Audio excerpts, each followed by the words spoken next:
EAGLES, Eagles.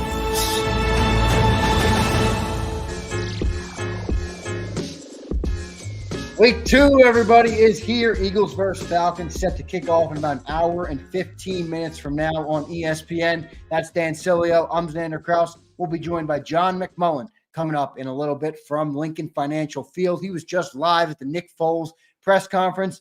Big Sills, saw it. How are we doing on this Monday night? Saw Nick Foles talking about his love for Philly tonight, man. Yeah, I mean, someone asked him the question. I think it was Sal Palantonio that asked him, hey, when you ran over to the sidelines and you said, Philly, Philly, he goes, yeah, we had some stupid play called and I knew it wasn't going to work. And so I had to make sure one thing, Xander, that I wasn't laughing when I was going back to the huddle because I didn't want to tip it off at the other guy saw something was up and I had to kind of walk in the huddle. So I had to sell it. It was really stupid in a way. Kill, kill, kill, kill.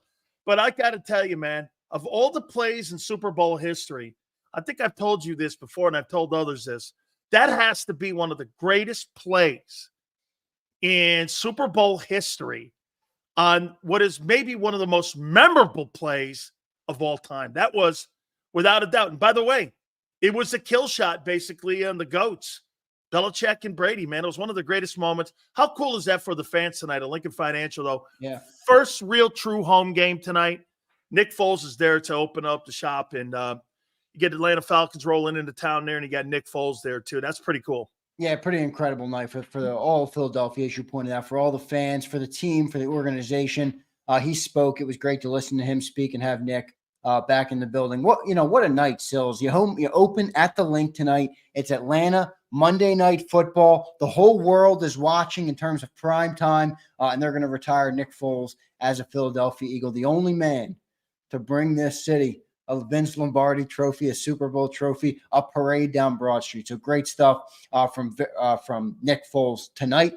Eagles set to kick off in about an hour. Big Sills, the big news was A.J. Brown's going to miss this game with a hamstring injury. I just talked to you pre-show. Big Sills, you're not feeling this new wide receiving group without A.J. Brown. What do you think of A.J. missing tonight? Now, listen to this dynamic Birds wide receiving core tonight. I mean, holy cow. One time tonight, you could get Devontae Smith. Fantastic. Jahan Dotson. All right. I mean, Paris Campbell and Grant Calcaterra. That is your passing attack that could be at any time on the field tonight. Well, you leave out Dallas Goedert. Dallas Goedert's a big. Yeah, you have Saquon Barkley out of the back. It's not like this team is devoid of weapons, Big. I did it. I said your wide receiving core and your pass catching core. Now, is Goddard playing? Wait a minute. Let me check my. Let me check the mash unit. He's playing, right? He's playing, Big. Okay, he's playing. Great. Let's see if they can get him established tonight, Xander, because that'll be, in my opinion, the keys to this football game are going to be establishing Barkley and seeing if you can use Goddard going across the middle and attacking the hash marks in the middle of the field, because that is where this game, in my opinion, is going to be won tonight. Yeah, no doubt about it. We talked about Saquon Barkley there just for a second. I think it's a big Saquon night, Big Sills. You lose A.J. Brown, your best player, arguably on the entire football team. What does that mean for Saquon Barkley? Is it his night again in week 2 here to step up and kind of put the offense on his back tonight? How about this, man? How about saying the most important thing? Isn't it Hurts' night tonight? Yeah, no doubt. I mean, we can't go into week 2 going, well, and I don't think you're wrong. I think you're right. I think it is a Barkley night tonight. No, yeah, I see what you're saying, though. But it's got to get to a point here where, get this, you lose a component. Look what happened over the weekend on Sunday to Brock Purdy. Xander, I think you can get away with losing star players 1 game, maybe 2 games at most. But look what happened to the Niners, man. They go into that Minnesota game off a short work week. What happened? They got beat and upset by the Minnesota Vikings. I think you can get away with it 1 or 2 games when you don't have a star player. You don't have A.J. Brown tonight. A.J. Brown, one of the key factors in that pass catching touchdown that Barkley had against Green Bay in Brazil, what was the number one thing that A.J. and Devontae did on that play? They were decoys. They opened that play up down the sideline for Barkley to have that. When you don't have A.J. Brown on the field, And again, Devontae is a star player. But Xander, Jahan Dotson doesn't frighten me in the passing game. Paris Campbell doesn't frighten me. And here's the most important thing. So what are you going to do in the slot position? You got two safeties. You got Justin Simmons and you got Jesse Bates playing in there. Arguably the great best safety. Jesse Bates is arguably the best safety in football. And you got maybe the best duo back in NFC, right? Well, do you think they fear anybody in the slot? I don't think they fear the slot position. So what does that mean? They can play freer, and they can guard the numbers a little bit more in the middle of the field and help out that mediocre linebacker core that the Atlanta Falcons have. I think this is going to be a chess match. By the way, the Eagles should win this ball game. I'm not saying they shouldn't. But what I am saying is this game's going to be a lot closer if star players, and I most namely mean Jalen Hurts. Barkley, in my opinion, is going to step up and be in the room tonight. But I think it's going to be a big workload for him. And Xander, I don't think it's not going to be a big workload in the run game for Jalen Hurts. You know, he had 13 carries in the first game. Yeah. I could see that number and him approaching that number too also tonight.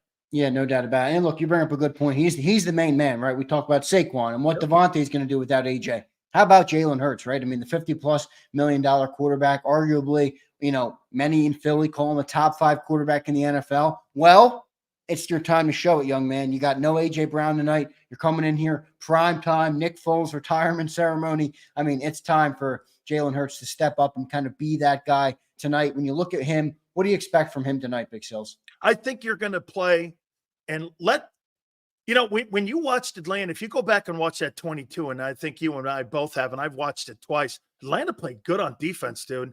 I mean, Matthew Judon got home. He had a sack in that ball game. They got some good players. And as I mentioned, the safety positions, they got a corner in A.J. Terrell, who's a little bit up and down, but they've got players. They held the Steelers to 5 field goals. Not that the Steeler offense is something to write home about, but it wasn't because of that defense that they got beat. Remember something, too. Raheem Morris, you're going to see a lot of the looks that the Rams, over the years that he was a defensive coordinator, right. You're going to see pressure, and you're going to see blitzing in this game. I think Raheem's going to bring blitzing tonight. How is Jalen going to be able to react to that without having AJ on there? Which means who steps up? Is it going to be Barkley again in short passing game? Is it going to be them trying to establish the running game? Hey, dude, throw it to the money guys. It's a $15 million guy. Yeah. I mean, tonight's a night for him too. You have all these weapons. Like you said, Xander, there's no excuse tonight. I don't care if Brown's out. You got Devontae. You've got Saquon Barkley. You've got Jalen Hurts. You've got Goddard. You've got all these weapons and a great offensive line. You've got to maximize this tonight.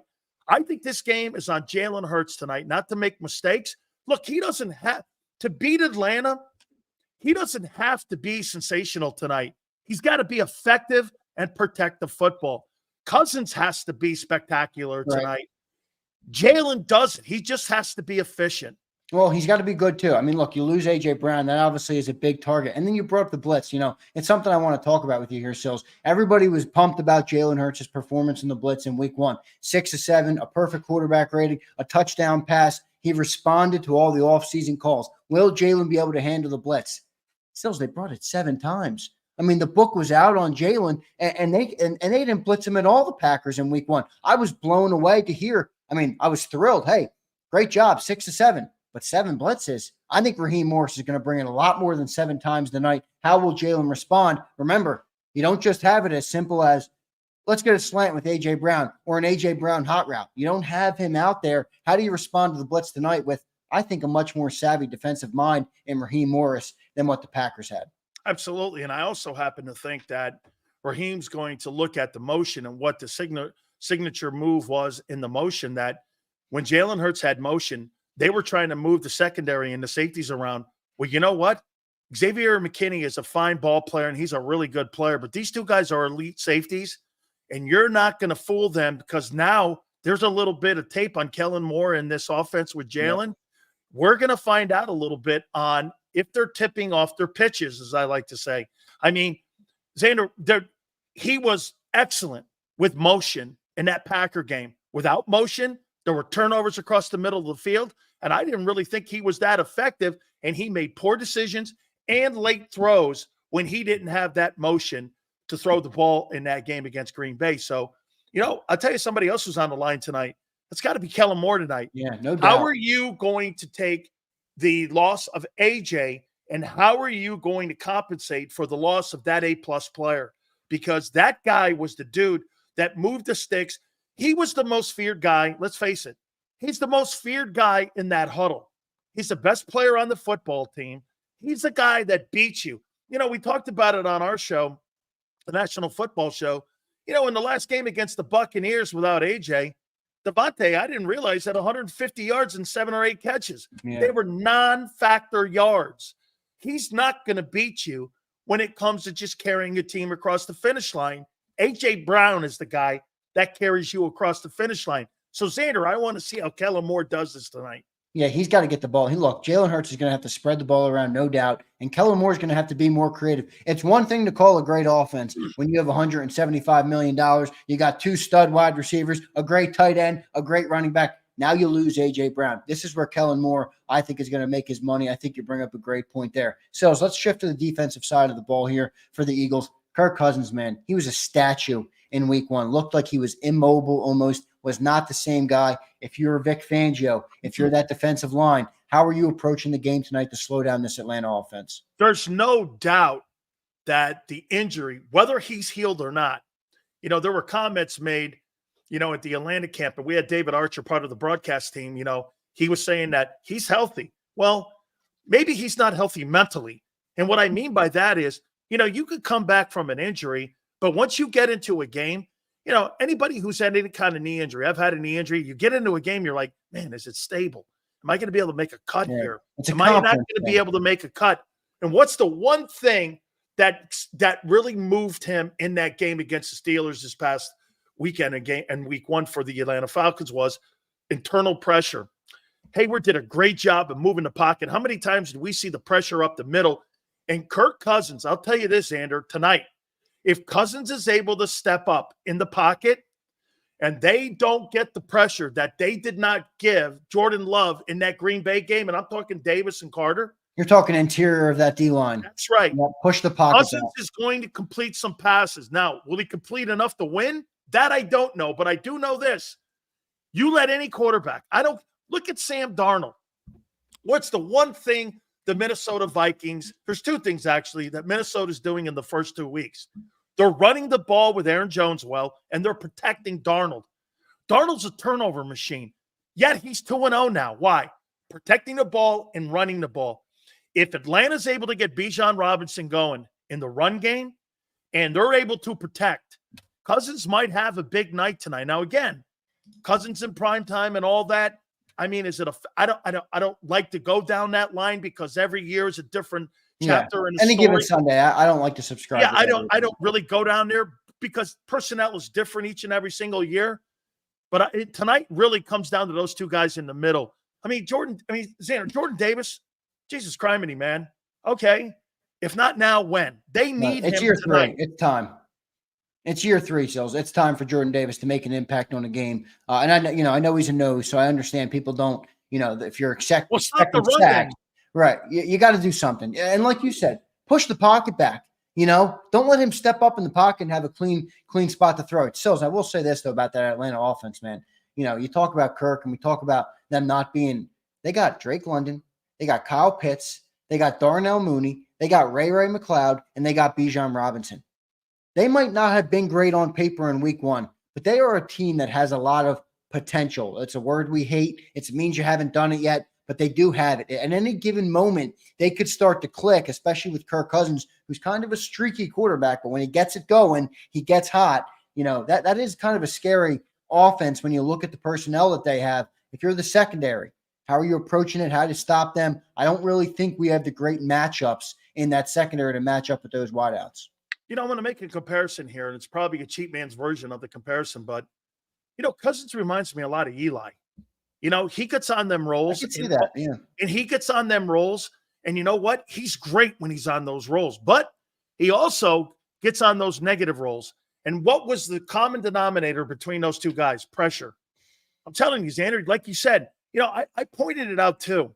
This game got interesting with AJ's absence in it. They've got players like here. Let's look at Bijan and go down the list. Look at Bijan Robinson. How many dual threat backs do you think are in the game right now that was on a football team that really a year ago had Desmond Ridder as their quarterback and whomever, and he still got 1,500 yards in total offense in his rookie season. Yeah, and they were splitting reps with him with I forget the other, or who's the running back they had last year. I forget that they were splitting reps with him with, and people in Atlanta weren't happy about it. They were like, give the ball to Bijan. They did that in week 1. They were giving him the rock. And 2 years ago, prior to the injury in 22, Kyle Pitts had 1,000 yards in his rookie season, the kid out of Florida. And by the way, he's a Philly native. Yes. So, I mean, they have the weapons, like you said. Again, Zander, this is about establishing the run. If you're Atlanta, you're attacking the middle of the field and you're attacking those linebackers. I don't know where they're getting pressure from tonight. The pressure's got to come. I mean, is Vic going to manufacture it with blitzes? He's not a big blitz guy. He plays that 2-eye safety. You've got to get something out of Bryce Huff. He's got to show up tonight. And the other guy on the other side, too. Look, I think Josh was really good in the game. I thought he played well last week, but Nolan Smith, dude, that guy can't just be a no-show again. It just can't be Josh Sweat out there again, because again, like you had last year, look how many reps he had. We complained about the lack of production out of Josh Sweat. Well, it's because we got nothing on the other side when it came to help him in the backup. They got to get pressure tonight to get on Kirk Cousins, or in my opinion, it's going to be interesting. Look, and I think you bring up you already brought up the point with the interior of the D-line. I think both of those edge rushers, you talk about Josh Sweat, you talk about Bryce Huff, both of them are relying on those guys in the middle crunching that pocket. If they can push that pocket back, I think it opens up the opportunity for those guys to get around the edge and get after Kirk Cousins, who, as I mentioned, is kind of he was a statue in week 1. He couldn't move well. So we're going to see how they're going to attack. Let me stop you here, though, Zander. The question mark for me all week has been this, and I'll ask you this question. I mean, do you put Quinyon in the slot? Do you play nickel? Do you play nickel more and get another guy out there because of your deficiencies in the linebacker? Or do you put him on the number? And you and I debated about this. Quinyon Mitchell on Drake London, that's not the matchup I care about, because Drake London doesn't scare me. The guys that scare me are Kyle Pitts and Bijan Robinson. The other guys don't. So don't I want my best matchup? Because, again, think about it. No, I see what you're saying, yeah. The slot position is where they're going to get yardage from if you're Atlanta, okay? I mean, do you put him still out there on the number and make him almost a non-factor? What if he only gets 6 or 7 targets? You take your best player away, and get this, he's involved in 6 plays? Yeah, no doubt. I mean, look, John McMullen's going to join here in about 10 minutes at 7:30, right before the show, at the top here, at the top of the hour. So we'll talk to John McMullen. I think he'll have an update on where they're going to line Quinyon up. Maybe he won't. Maybe it's a game time thing, and we're not going to see until they're out there. But John's projected Quinyon to be on the outside. He believes they should keep him out there. That's where they drafted him to be. But look, we just talked about the weapons on Atlanta. They have the ability to move guys around. So you're right. If we have a liability at the slot, they can move whoever they want inside the slot and work the middle of the field with those guys. That could be a concern if you're the Eagles defense. Absolutely. And, when you talk to David Archer, I mean, Kyle Pitts tonight, I'll just give you a little bit of insight. They're going to start trying to use him a little bit like Deebo Samuel. They're going to use him on jet sweeps. They're going to use him on trying to stretch the perimeter. What was the one play that really hurt the defensive line for the Eagles in that Packer game? Was the stretch play. They tired him out in the second half. Those guys got a little winded, and they ran the ball at 10 yards a clip in the second half against that front. So, again, Zander, it's an interesting game because of AJ. If AJ's in the ball game, you probably stretch that thing out to 10-plus win, 10-plus points win. But with that guy out, this thing here, again, you don't perform well at the quarterback position tonight, and you're stumbling around like you did in that Packer game, this game is going to come down to a back and forth in a fourth quarter game. The Eagles don't want to make this a fourth quarter game. The Falcons do. Yep, no doubt. You're 100% right about that. I will give everybody an update on the inactives. So Johnny Wilson, he will be active. He was lingering with that hamstring as well. He will be active. Devin White, a healthy scratch tonight. He will be inactive. We talked about that on the National Football Show. Other inactives, Tanner McKee, obviously. A.J. Brown with the hamstring. He is out. Eli Ricks is inactive. Devin White, I mentioned. Darian Kennard, Trevor Keegan, and Byron Young. So nothing out of the ordinary there. But Big Sills, I got to get your take, man. Devin White, I mean, he's brought in. We talked about him all offseason. He was going to be the guy at linebacker. He was getting the first team reps all offseason, all through training camp, all up through the preseason. Now last week, he doesn't even fly to Brazil for an ankle injury. Now this week, a healthy scratch. This guy might never play a snap in Philly, Big Sills. I have to give John McMullen a lot of credit because I remember John on the first show. He took a lot of crap for it too. He said this, does he make the team? I mean, those were some of the very first comments that he said, does he make the team? And by the way, I'm not buying he has an ankle injury or he had one. I'm just not buying it. Yeah, I'm kind of with you on it. They basically, I think, are trying to come to the conclusion, do they cut him on Tuesday, tomorrow? I mean, I would not be. Would you be shocked if you woke up tomorrow and Devin White was released? I can't say I'd be shocked at this point, no. I mean, they thought and they believed that they were bringing in a player that was going to be able to help the football team. But get this too, Xander. You know, one thing about that organization and Howie takes a gamble on you. He's going to keep you on the roster. For them to do this, in 2 weeks, they've done this. They publicly told people that he was demoted, and now he's a healthy scratch for tonight's game where you need depth at that linebacker position because I don't believe that Trotter Jr. is ready yet. I mean, that just shows you how fallen out of favor that guy has fallen with Vic Fangio. Something more happened here where maybe it was an attitude issue when they told him that he wasn't going to start and that he had a cow with that because the folks in Tampa had the same issue with him when he was negotiating that contract.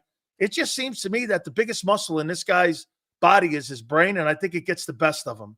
Yeah, no doubt. I mean, look, like I said, I don't know if he'll ever play a snap in Philly. He's now been scratched 2 weeks in a row. They talked about the ankle injury before week one. I don't know if it's real or it's not. We'll get the update from John McMullen, who will join us in around 6 minutes at 7:30 at the top of the hour. We'll get the update. He is down at Lincoln Financial. So he talked to Nick Foles. He was at the press conference.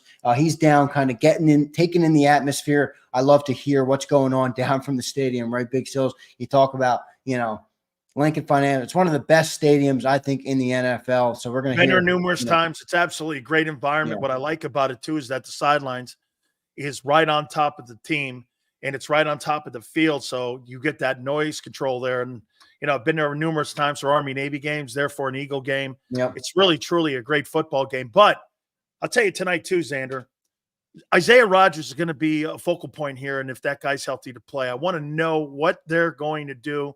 And I want to see what Vic throws at this Falcons defense. So you think Isaiah Rodgers should play? You like that move to have Isaiah on the outside and put Quinn in the slot? Because, again, Isaiah Rodgers now look, Drake London, 6'5", 6'4", and Isaiah's not a physical dude. No, but not. And one thing, if you watch the 22 and you're watching Quinyon Mitchell looks like their best talented athlete back there. There's been no job that's been too big for him. Vic Fangio says that whether you put him in the slot, you put him in nickel, you put him on the corner, or you put him on the numbers, this guy here, nothing's too big for him, and it looks like he fits right in. He's going to get a lot of playing time tonight, but tonight I'm looking for matchups. Like I said, and I'm going to reiterate it, putting him out there for 7 targets or 5 targets to Drake London doesn't help me in the middle of the field. Where's the weakest part of the Eagle defense? It's in the middle in the zone, okay? Do you really want Avonte Maddox, and do you really want Gardner Johnson, who, like you said, there were times last week against the Packers, he played well in certain situations. There were times he was not very good. Do you want a 50-50 guy in the middle of that field trying to bring down a guy who's in the room with Saquon Barkley, that kind of talent? I don't know. I think that favors the Atlanta Falcons in the middle of the zone.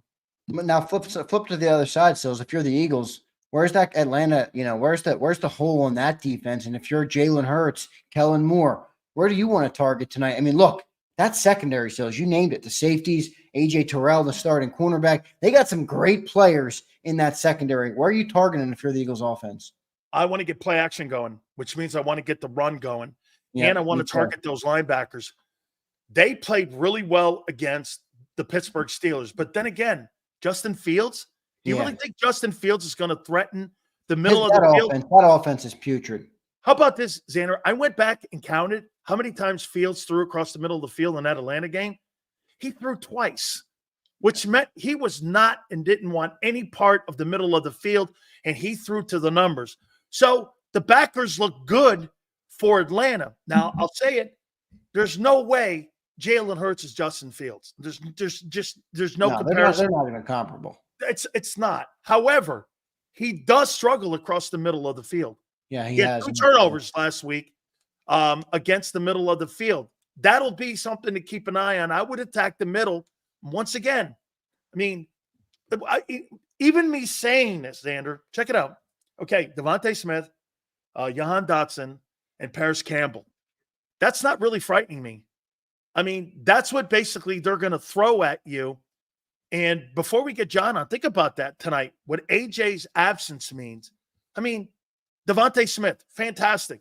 Jahan Dotson and Paris Campbell are your pass-catching guys with Dallas Goedert sitting there at tight end. I mean, if you're Atlanta, does that really wig you out? You know you're not going to get anything out of the slot position. So, again, you got 2 safeties that don't have to worry about the slot position. They're going to play too high, and they're going to be able to help out those corners.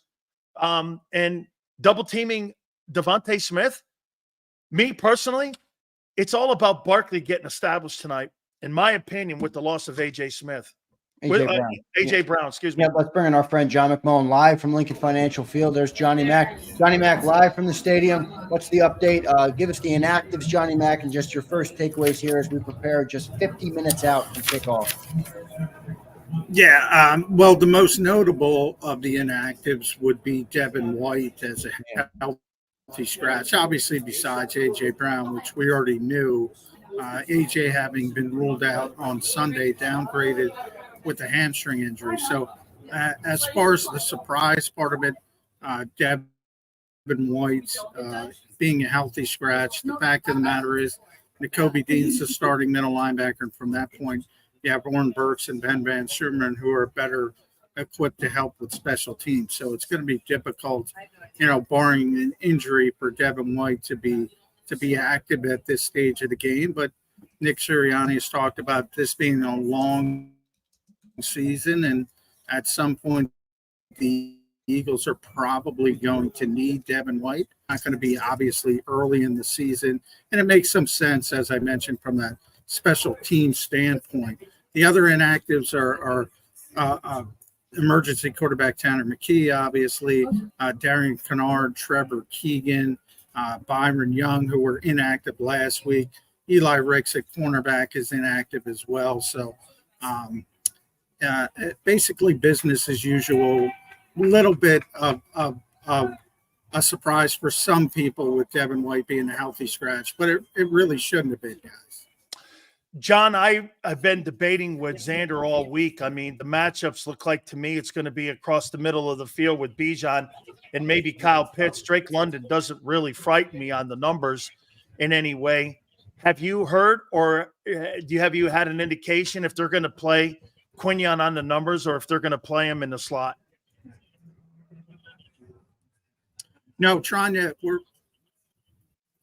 they're doing, they're about to get ready to do pregame warmups as I'm speaking to you guys. We'll get a better indication of who lines up where in a few minutes. So I'm trying to keep my eye on that. But I mentioned, I would say this about the Falcons, though, with Drake London.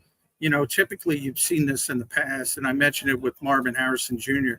When you don't get somebody involved week one, you generally tend to overcorrect and try to get them involved.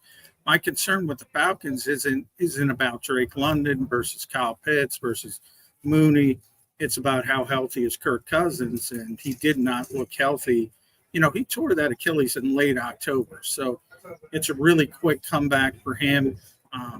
They say he's healthy, but the eye test tells you he wasn't feeling too confident in that Achilles. So, Nick Sirianni made a good point this week, though, Dan, and from injuries and things like that, when you have a tough rehab, sometimes you have a good day, sometimes you have a bad day. So Maybe Kirk Cousins had a bad day. Maybe he's feeling better today. You got to prepare for him like he's the old Kirk Cousins. And I'm sure Big Fangio will. But if he can sling the ball like he typically does, the Falcons have some weapons.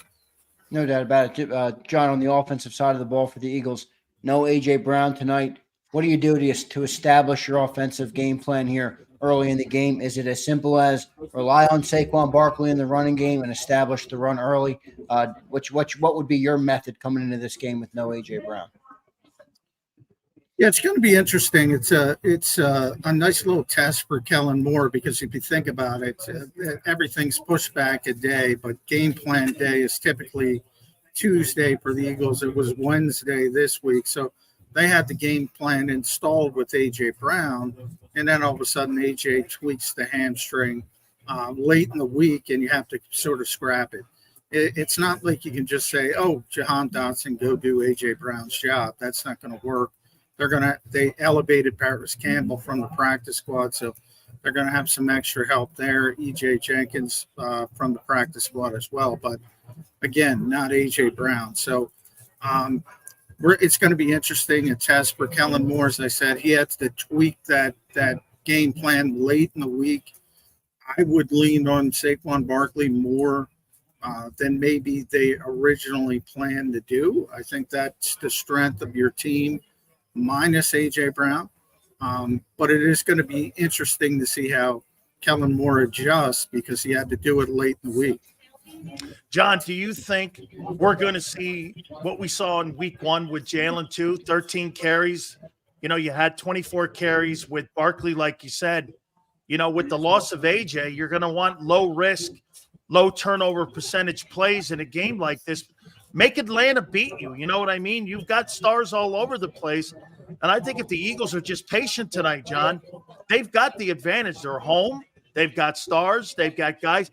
I fear the guys in that huddle for the Eagles, to me, I fear the wheels of Jalen Hurts and the wheels and the ability dual threat of Barkley. Are we going to see a lot of that, at least you think maybe in the first half? Yeah, I do expect it to be a heavy Barkley game. I think it's dependent on anytime you call an RPO or something of that nature, it's dependent on reading the defender from the quarterback's perspective. So as far as the numbers go, that could be dramatically affected by how Atlanta plays it. But look, I think the most important thing is Jalen Hurts needs to play a clean game. And by a clean game, I not only mean the turnovers, I mean the decision-making. Because forget about the 2 interceptions. It could have been 4. Some people say 5 turnover-worthy throws. Plus, you had the miscommunications with Cam Jurgens. That should be better at home in Lincoln Financial Field. But, he turned the football over a lot last season. Had not been his history prior in 2021 and 2022. If he starts turning it over again, back-to-back weeks in the 2024 season, I think at that point it's time to start saying, what the heck is going on here? The Eagles need a clean game from the quarterback, I would say. No doubt about it. John, week 1, Jalen Hurts was great against the blitz. He was 6 of 7, perfect passer rating with the touchdown. The thing that stood out to me was the Packers only blitzed him 7 times. The whole book was out, and they only blitzed him 7 times. I think there's a much smarter, or at least a more seasoned defensive mind here in Atlanta and Raheem Morris. Will they bring the blitz heavy tonight? And if they do, how does Jalen respond without A.J. Brown on the field?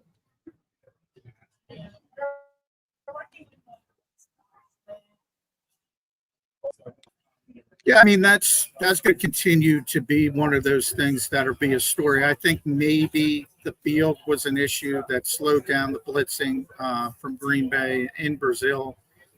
Don't know that for a fact, but that's certainly the defensive players were certainly having difficulties keeping their footing, getting that explosion. We talked about it with the pass rush in the Eagles, not being able to Bryce Huff to get his feet underneath them, and pretty much Jalen Carter, everybody on that defensive front. Same held true for the Packers, with the exception of Rashawn Gary got a little bit going. But, yeah, I do think you're going to see a little bit more blitzing from Raheem Morris. I think this is a more pristine environment, an NFL-level field.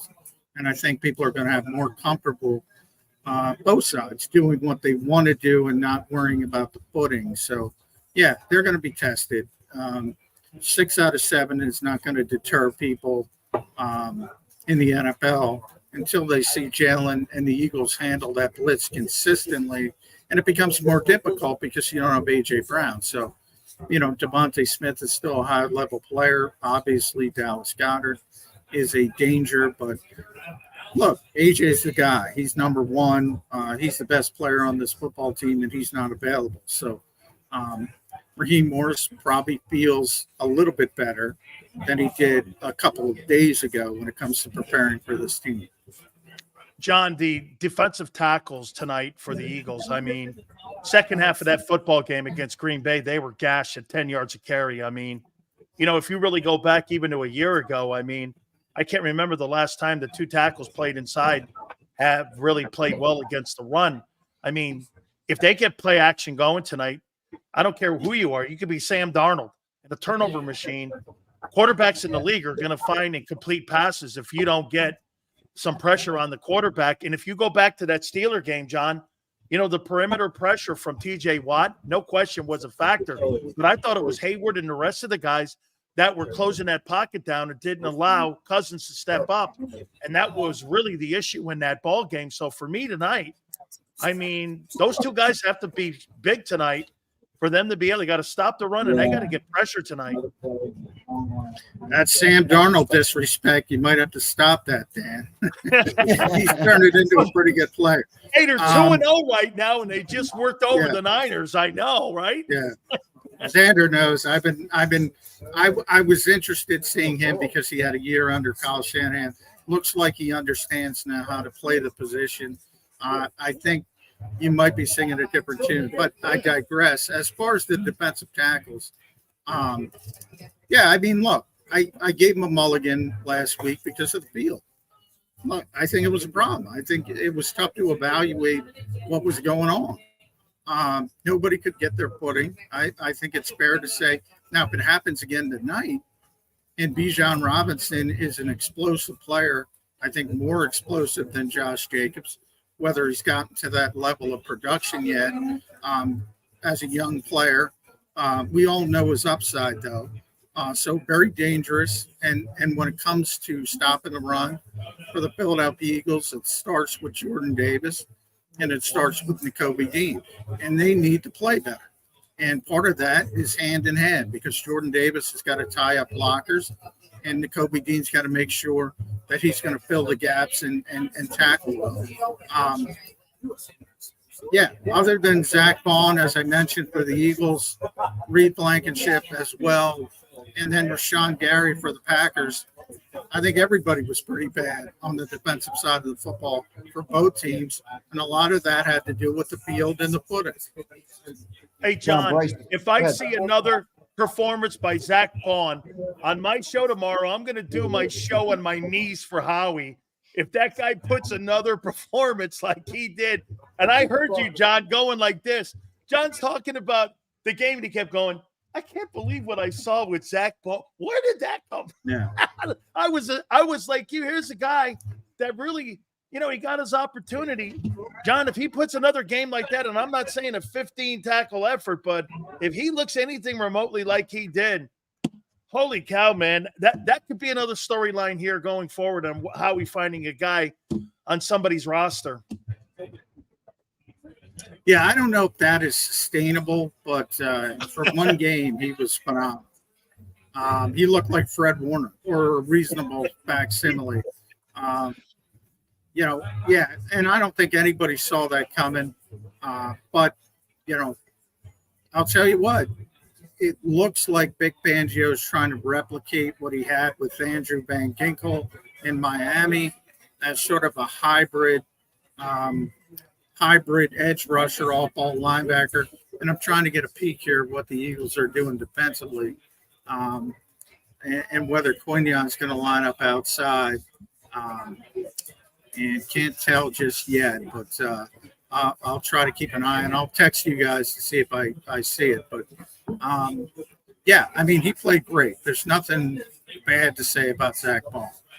John, you talked about Kirk Cousins and how important this Atlanta offense is, kind of hinges on him. How important is it for the Eagles defense for Bryce Huff to get going tonight? He put up a goose egg in week 1. You already mentioned you're going to give him a mulligan. How important is it for the Eagles to get pressure from Bryce Huff and really Josh Sweat tonight from the edges?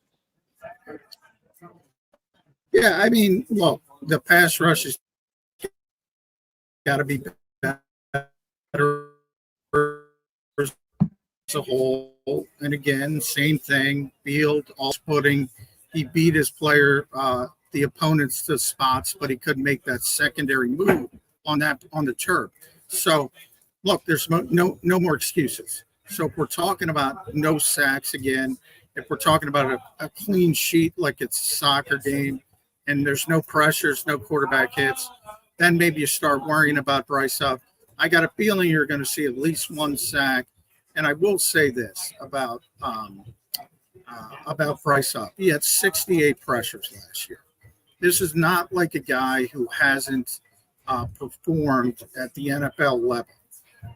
I find it very hard to believe that because he got a 3-year deal for $51 million, he all of a sudden can't rush the passer. I think people are going to be pleasantly surprised by his ability to do that today. John, have you been surprised by Quinyon Mitchell? And would you agree, John, that one of the issues, and I brought this up on my show today, I think his education and his development and his being able to see the speed of the game had a lot to do with in practice covering A.J. Brown and Devontae Smith. I mean, when you get that kind of education versus going on a chalkboard, John, and you're practicing against superstars like that, Quinyon Mitchell's not going to see a duo like that in the NFL probably until he sees Cincinnati. So how much do you think that prepared him for his prep and where he is right now? Because he looks pretty good out there. Wherever you put him, John, you put him in the slot, you put him on the numbers. The moment's not too big for him. No, I think it helps, but it's not like you can throw anybody against AJ and Devontae and they turn into Quinyon Mitchell. He's got tremendous talent as well. So I think it helps to, the old iron sharpens iron cliche. But look, if he didn't have the ability, he could line up against A.J. Brown, Devontae Smith all he wanted to. It's not going to affect things that much other than, might be the best of a bad situation. Bottom line is the guy can play. He could play before he lined up against A.J. Brown, Devontae Smith, and that'll only help him. But that foundation was already there. He is tremendously gifted, and working against players like that only helps him. But you got to have that foundation first. John, last question before we get your prediction and let you get out of here. 30 minutes till game time. Set the stage for us. What's it like down at the link right now? How's the weather? How's the fans? Everybody, Nick Foles just talked. The fans are fired up. Bring us inside the link for a second, Johnny Mac. Yeah, I mean, Jason Kelsey's here as well, doing stuff with ESPN the Monday night. He's going to be in the booth in the third quarter, evidently. Nick said he was over at Xfinity Live throwing out underdog masks with Kelsey, texting him to go over there. So, yeah, people are fired up. This is not technically the home opener, but it is the home opener, if you know what I mean. So, the Green Bay game was a home game technically for the Philadelphia Eagles. But this is the real home opener, and people are fired up, as you would imagine. No doubt, Johnny Mac. Your prediction on their way out, brother? Yeah, I think it's going to be tougher without AJ. I do think, people need to realize there's a lot of revision about what happened last year, and people said the offense fell apart. Well, if you go back to week 16 and week 17 against the New York Giants, against the Arizona Cardinals, they were a top 5 offense. In every single metric, points, yards, everything. They were top 5 offense over that 8 quarters of football. So this assumption that it completely fell apart, it completely fell apart after A.J. Brown injured his knee in the first quarter in week 18. Then they didn't do anything against the New York Giants, didn't do anything against Tampa Bay in the playoff games. That's when it went sour.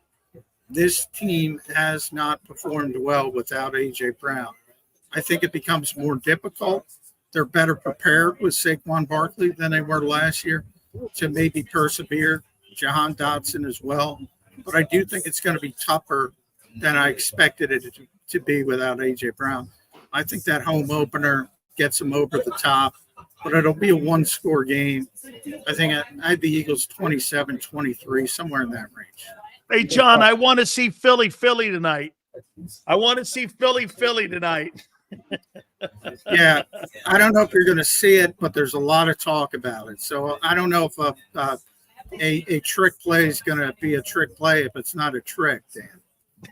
Yeah, maybe if it's 44-10 or something, they'll do it. But Johnny Mac, thanks for joining, man. Enjoy the game. We'll talk to you again on the post-game show. All right, brother? All right, thanks, guys.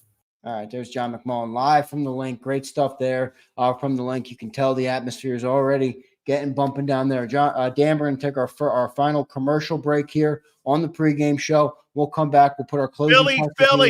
Philly tonight. Oh, I don't see it, brother. I don't see it happening tonight. Although Jalen did successfully run one at Oklahoma. He did. Sure. Yeah, he did. Yes, he did. Yeah, so Jalen is quite the athlete. I think he would be able to catch the ball pretty well. So we'll see if they do that tonight. Appreciate everybody in the chat. Make sure you guys drop a like on the show. We appreciate each and every single one of you guys. JAKIB Nation showing out as usual. So thank you guys. We'll take a quick commercial break, 3 minutes, and we'll be right back with our final predictions and final thoughts on this Monday Night Football primetime matchup between the Eagles and the Falcons.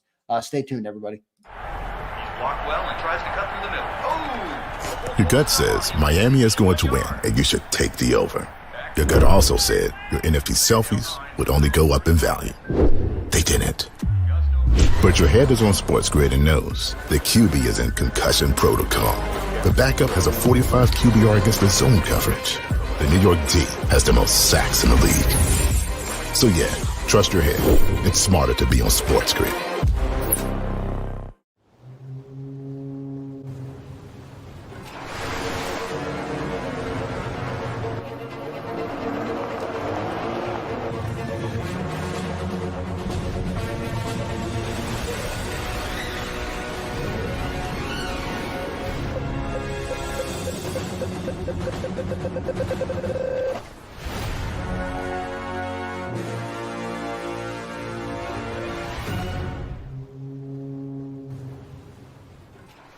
Score and save in Southeastern PA and Delaware with Colony Pools this football season, and let the experts close your pool with a custom Merlin safety cover in green for the birds. And if you join our Winter Watch team, we'll give you another 20% off, and Colony Pools will handle it all. Keep your tiles on your pool, not in your pool. Fly with Colony right now, birds fans. Visit flywithcolony.com. I get scared sometimes. Of a lot of things. Joining in. Decisions. The dark. The dark. But I once heard someone say, But as I always say, it's okay to be afraid. as long as you face the fear. And keep moving forward. Wherever you are in life, count on the name trusted in insurance for over 80 years. Independence Blue Cross. Hi everybody, my name's Jason Lombardi. I'm an inspector at DryTech. At DryTech we offer three major services, the first one being basement waterproofing. The second service we offer is foundation and structural repairs. And then the third service that we offer is mold remediation. If you feel you are having a waterproofing issue, give DryTech a call or check us out online.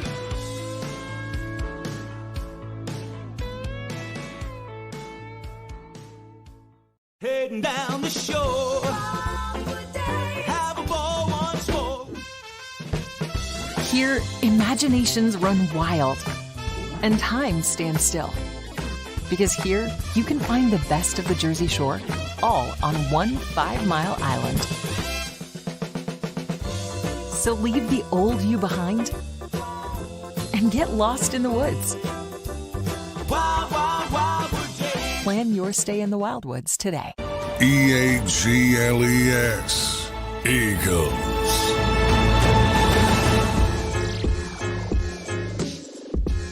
Back here live on the JAKIB Pregame Show, just 25 minutes out from the Eagles kicking off, 10 minutes out from the national coverage. Big sales. Before we get into our predictions, our final thoughts on this game. How about Jason Kelsey sitting on set in in Italia, an Italy sweatsuit? I mean, that is great stuff. Dude, I think they've got him in that role now where, he just shows up and he's Jason Kelsey. I mean, he's got a little bit of a John Madden thing to him where, you never know what he's going to say. He kind of gives you like his own personality. I think that it's being missed a lot when it comes to the analysts that are in. I mean, think about it, Xander. Go run. How much of a personality does Troy Aikman have? Not a lot. Yeah. Tony Romo, not a lot. Right. It's missing in TV. It's going to be a good missing element. in sports broadcasting. Look, the best guy is Barkley. And there's a reason that TNT show gets great ratings is because Barkley's a personality. Yep. And I think Jason Kelsey is that kind of guy that could bring that personality out. And I think that's what fans like to see. They like to see people that they can identify with. Yeah, no doubt about it. So great to see Jason Kelsey on the set. Eagles out there and they're Is he drinking? I'm surprised he's not drinking on set. I don't see a drink on the set. Wait a minute. If he starts drinking on set, I'm going to start drinking on the pre and post. We are going to put the JAKIB kibosh on that, brother, because I know Big Sills doesn't stop at one drink. It's like when you say, "Do I look like a half a sandwich kind of guy? Do you look like a one beer kind of guy?" You're just not that kind of guy. No, I'm not. Someone goes, Sills, if you're going to have a couple pops, what is that? That's 4. Big Sills, I do have an update though on the Eagles secondary right now. So John just texted me back. Maddox lining up in the slot, Mitchell lining up on the outside. Now that's not necessarily set in stone, but that's how they're lining up right now on the field. What's that? That favors Atlanta. I don't know, Sills. I mean, Avonte Maddox versus Bijan Robinson. If I'm Atlanta, I feel pretty good about that. Yeah. I mean, I feel good about – get this. So Nakobe Dean in the middle and Avonte Maddox are going to stop Kyle Pitts. Boy, that's up. I'll tell you what. Okay, but here's the difference, though, in my opinion, right? You can bring safety help to help with Avonte Maddox and the guy in the slot. What do you favor more if you're Atlanta? I know you like that slot matchup, but if you're the Eagles, would you rather have that where you can bring help? Technically, in most circumstances. Would you bring in with CJ? Well, yeah, a safety. You're going to bring safety help over the top, something like maybe even Zach Bond who's flying around. I don't know. You can bring some form of help, especially with a guy like Vic Fangio. Or you have Isaiah Rodgers on the outside who's got to go up against 6'4" Drake London. I don't like that matchup. I don't like the matchup that the Eagles have to do when it comes to covering anybody. They haven't proven to me. They gave up 414 yards against the Packers. And I don't think Green Bay. Do you think Green Bay played a great game? No. I don't think they played a great game. Win over the weekend. I mean, with no Jordan Love. Against a pretty good Indianapolis team. Yeah. Okay? Well, I'm not sure on that quarterback, but yeah. Boy, 3 picks I know for Anthony Richardson too. He's got a lot of talent, but I don't know if he'll ever be, that was not. But again, Drake London is you're telling me, and we heard Nick say this at his press conference over the weekend. He goes, this offense goes through AJ, Devontae, Goddard, Barkley in there too. Well, this offense for Atlanta doesn't go through Drake London, then Bijan, and then Kyle. It goes through Bijan, Kyle, and Drake. And you're putting your lesser talented guys. I'll say this to you, and I agree with you. I went back after you said it yesterday. I went back and watched Gardner Johnson. Dude, he was 50-50 in that game. Yeah. He made some good plays, and he was awful in other plays. And I thought, they're giving Avonte the start here tonight. Avonte was atrocious in that Packer game. Yeah, we'll see what they end up doing. I mean, that's how they're lining up right now in the field. So we don't know if that's set in stone, but it's certainly, why line up like that before if that's not how you're going to line up right during the game? So it looks like that's the way it's going to be, but we'll see. Big Sills, just 5 minutes left here on the pregame show. Do appreciate all of you guys being in here. Just almost kickoff here for week 2 of the Eagles. Everybody's been waiting for. Sills, it was kind of a weird start to the year, dude. Friday night game and then a Monday night game. It's almost like a mini bye here at the start of the season. The Eagles Nation is ready to get this thing back on the road. What's your final thoughts here on this show before we give our predictions? No AJ. You got a tough defensive matchup. Got to keep Kirk Cousins contained, get pressure on him. What are your final thoughts here coming into this game? Think about where you are now in the early part of the season. Dallas lost. The Rams are 0-2. The 49ers lost and upset by the Minnesota Vikings. You come at it as 2-0, and you got a really weird and interesting matchup the following week against New Orleans. who's put up 45-plus points or 44-plus points in the last 2 weeks. That thing looks like it's going to be interesting. And then you got Tampa on the flip side. You know, Zander, in this first month of the season, where we think the middle of the schedule is going to be the more tougher road when you've got Cleveland in there and you've got Cincinnati in there and Baltimore in there, the first and the hardest part of this calendar may be the start of the season. Look what you're working on here. Playoff team in Green Bay. You got an Atlanta team that's got more personnel than you turn around on what I just said with New Orleans. Right. You come out of this game tonight and you get a win, you're 2-0, and I have to think you're sitting at the top of the NFC coming out of week 2. You're sitting there with New Orleans. I mean, the two best teams, I would say the best team so far in the first 2 weeks in the NFC, I think it's been New Orleans. No matter if it's a crappy-ass Carolina team or a Dallas Cowboy team that many people had projected them to go on and do things, they murdered them. There should have been an APB put out on New Orleans for killing that team the way they did. So they could make a statement here tonight. And I'll tell you this too, Zander. Think about what that does to the locker room. If Jalen Hurts rolls into this game, he throws for 350 yards without A.J. Brown. You go back in that locker room after the game, and you got a guy, look at Brock Purdy. He got away with it in week 1 against an inconsistent Jets team and an inconsistent Jets defense. You didn't get away with it in week 2. Got to tell you, man, if he throws for big yards tonight and they win comfortably, that's going to set a tone the rest of the season. Hey, our guy can carry our team if we lose somebody in the huddle. And we know with the war of attrition, that's kind of what the NFL is. Yeah, no doubt. Look, that's a great point by you, Sills. I will say, you know, you talk about the four top teams probably in the NFC, at least coming into the year. Cowboys lost. Lions lost. 49ers lost. Eagles, we'll see what happens tonight. I think it's almost like you're either one of those people that thinks, shit, all those guys lost, we're going to lose too, or this is our chance to kind of push ourselves, back to 2-0.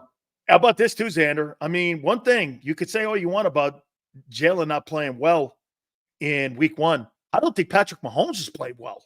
I mean, I don't really think any quarterback. That's par for the course for the Chiefs. It really is.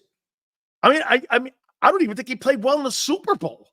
I mean, you look at who's really played well. I think the defenses in the early part of the season, I think they have the advantage in this. And I do like Atlanta's team tonight, but man, for me, I got 26-23. I got the Eagles winning this ball game tonight. I think it's going to be a close ball game. You know, if you're out there and you want to take the number, I think it's down to 5, maybe 5.5. Yeah, it's maybe 5.5 last I saw it. Yep. It opened at 6. Maybe if you want, you drop a number there on the Falcons and take the number. But look, it's a home game. Atlanta wants to make this a fourth quarter game. The Eagles don't. I just think there's no excuses for the Eagles not to win this ball game tonight. I got them winning 26-23. Good score there for Big Sills. I got 28-17 for the Eagles tonight. I think they get a little under 30 points without A.J. Brown tonight, but I don't see this Atlanta Falcons offense clicking with Kirk Cousins yet. I don't see it. I'm even watching him jog around out there in the pregames. He just doesn't look comfortable on the leg yet. That might be being biased, but 28-17. Michael Penix tonight? I don't know. I mean, look, that draft pick's starting to look better, though, isn't it? Hey, there's no question that they knew what they were doing there because what else feels that's I find funny about that whole situation is everybody, the whole NFL world, me included, jumps on him, right? Why do you draft this guy? Why do you draft this guy? There you go. And then you look at the rookie quarterbacks around the league. Not one of them is doing a damn thing. They might have their guy sit for a year, sit for 2 years, similar to what they did in Green Bay, similar to what they did with Patrick Mahomes. Sit him for a year, let him learn on the bench, and then you kind of, work them in that way. So we'll see, maybe they made the right decision. But anyway, I digress. Big Sills, great pregame show. We'll talk to you on the postgame show. Hopefully the Birds get a win. Thanks, everybody, for being here. Big Sills, final thoughts before we wrap this sucker up. Great night tonight. Nick Foles in the building. Yep. Great opportunity for Eagle fans. I mean, look, this is one of the games that you're going to get a chance to go to because, for a month, they're not back home. So it should be a great environment tonight. Let's see if Jalen Hurts can carry this football team across the tape. Come on, Jalen. Time to put up and shut Big Sills up, who's been on your ass all week long. No doubt. Thanks, everybody, for being here tonight. Make sure you guys hit that like button on your way out. That's going to do it for the pregame show. Catch you guys on the halftime and the postgame show. See you next time on JAKIB Sports, everybody. EAGLES. Eagles.